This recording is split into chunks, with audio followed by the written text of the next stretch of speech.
Perkenalkan, nama saya Adrian Muhammad, jurusan Desain Interior, Fakultas Desain, Universitas Komputer Indonesia. Video ini saya buat untuk tugas ujian akhir semester mata kuliah Studio Desain Interior 3 tentang studi kasus konsep perancangan studio one room apartemen. Di video ini saya akan membahas 3 poin penting. Yang pertama, latar belakang. Yang kedua, konsep perancangan. Dan yang ketiga adalah proses perancangan. Langsung saja ke latar belakang. Apartemen kini telah menjadi pilihan dari masyarakat modern di kota. Seiring pertambahan jumlah penduduk, kebutuhan tempat tinggal bertambah namun luas lahan yang tersedia tetap.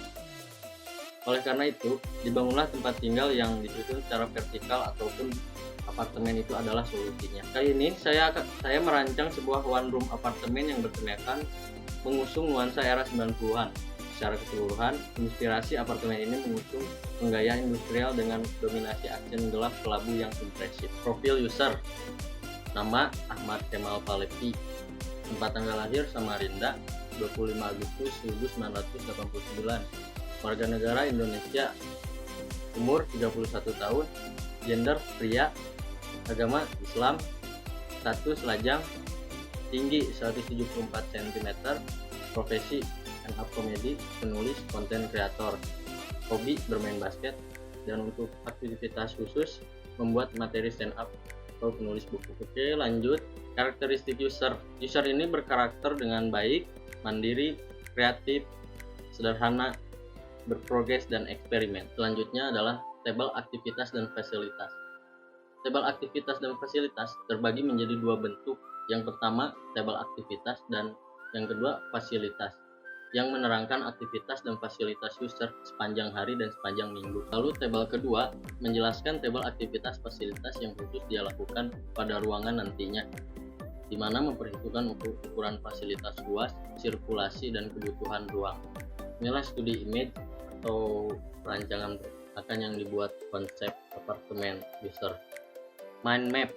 Pada mind mapping yang telah saya buat, terlihat beberapa informasi penting mengenai user yang saya tangani. Pada mind map tersebut, saya mengambil kata kunci, yaitu berani, bekerja keras, dan humble.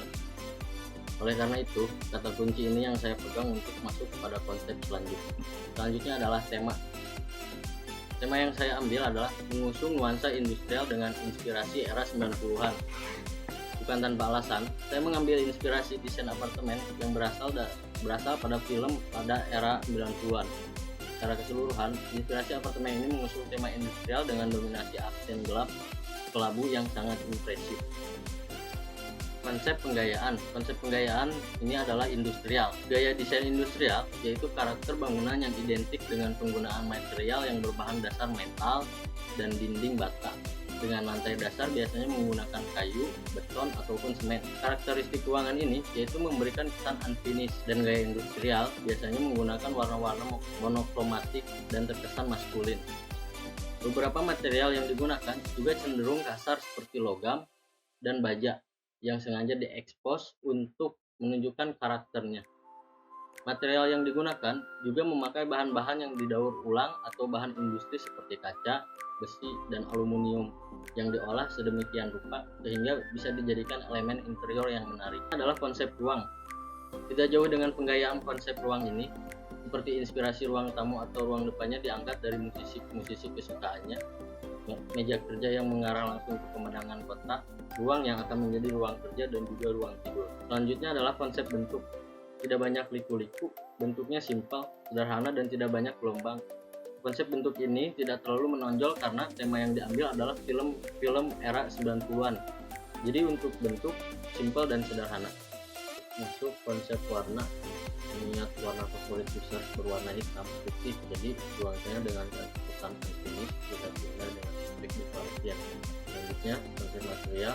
Konsep material desain interior berkonsep industrial ini memiliki ciri khas tersendiri, yaitu beberapa material yang cenderung kasar seperti logam dan baja. Lalu material lantai sengaja diekspos untuk menunjukkan karakternya dan lebih menampilkan nuansa yang berkaitan dengan dunia sip. Lalu konsep pencahayaan berhubung dengan ruangannya dominasi dan gelap kelabu yang sangat progresif, jadi pencahayaan akan lebih terang, maka itu saya memakai konsep pencahayaan general lighting. Istilah general lighting juga sering disebut dengan istilah low lighting atau ambient lighting. Selanjutnya konsep penghawaan. Konsep penghawaan, saya mengambil konsep wind tunnel sebagai pengarah aliran udara lebih tepat digunakan pada ruang-ruang. Jadi angin yang dialirkan ke area sempit dari tempat terbuka yang luas memiliki kecepatan yang lebih tinggi dan tekanan yang lebih besar, sehingga hembusan angin diharapkan menjangkau ke daerah yang lebih jauh. Selanjutnya adalah zoning blocking. Yang pertama, zoning adalah pembagian area secara umum yang biasanya terbagi menjadi 4 bagian, yaitu area publik, area privat, area semi privat, dan area service. Namun pada perancangan ini saya membagi area menjadi 4, di mana merupakan area publik, service, semi publik, dan privat. Blocking merupakan spesifikasi dari zoning. Jika zoning penyebutannya hanya berdasarkan areanya saja, blocking sudah menyebutkan masing-masing nama ruangan. Terlihat bahwa ruang tamu merupakan bagian dari semi publik, dapur dan kamar mandi bagian dari service, foyer adalah bagian dari publik, dan kamar tidur bagian dari privat. Selanjutnya masuk ke proses perancangan. Di sini ada gambar kerja. Yang pertama adalah denah layout. Pada layout terlihat pembagian ruang sesuai fungsinya, di mana dimulai pada pintu masuk yang tepatnya area foyer. Setelah melewati foyer akan bertemu dengan ruang tengah atau tamu, lalu di depannya lagi ada ruang kitchen yang bersebelahan dengan pintu balkon, lalu di mana terlihat sirkulasi yang cukup dan penghawaan yang baik dikarenakan tepat berada di dekat bukaan. Kemudian di sebelah kanan ada area kamar tidur yang juga sekalian dengan ruang kerja. Selanjutnya di area kiri bersebelahan dengan area ruang kerja kita menuju kamar mandi. Nah, ruang kerja yang dipakai user untuk mengerjakan beberapa pekerjaan, yaitu menulis atau edit video untuk YouTube-nya dengan melantarkan ventilasi yang besar untuk memberikan kenyamanan pada ruang kerja dan ruang tamu. Selanjutnya ini adalah ada ceiling fan dan mekanisme listrik.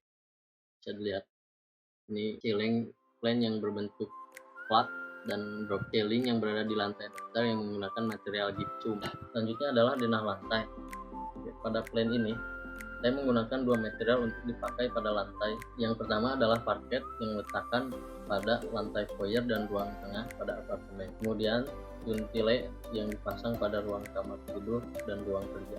Selanjutnya ada tampak dan potongan. Pada tampak potongan ini saya memotong 4 bagian pada ruangan apartemen ini, di mana terlihat potongan yang pertama ada potongan AA, yang kedua ada potongan BB, yang ketiga ada potongan CC, yang keempat ada potongan DD. Pada detail-detail interior yang ada di desain yang saya buat, saya mengambil 2 perwakilan untuk memberikan detail dari desain tersebut. Ini adalah perspektif manual dan perspektif digital. Di sini saya menampilkan 5 perspektif dari desain one room apartemen yang telah saya buat. Ini yang pertama yang manual dan sisanya ini adalah digital. Oke, lalu skema material. Ini ada yang pertama ada tekstur semen unfinished, lalu ada marmer putih corak. Untuk kitchen set ini terbuat dari multiplex di HPL dengan warna hitam. Oke, masih sama dengan skema material, lantai dengan menggunakan parket seamless, lalu pada bangku ada multiplex plywood dan memakai besi hollow.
Oke, sekian dari saya. Terima kasih.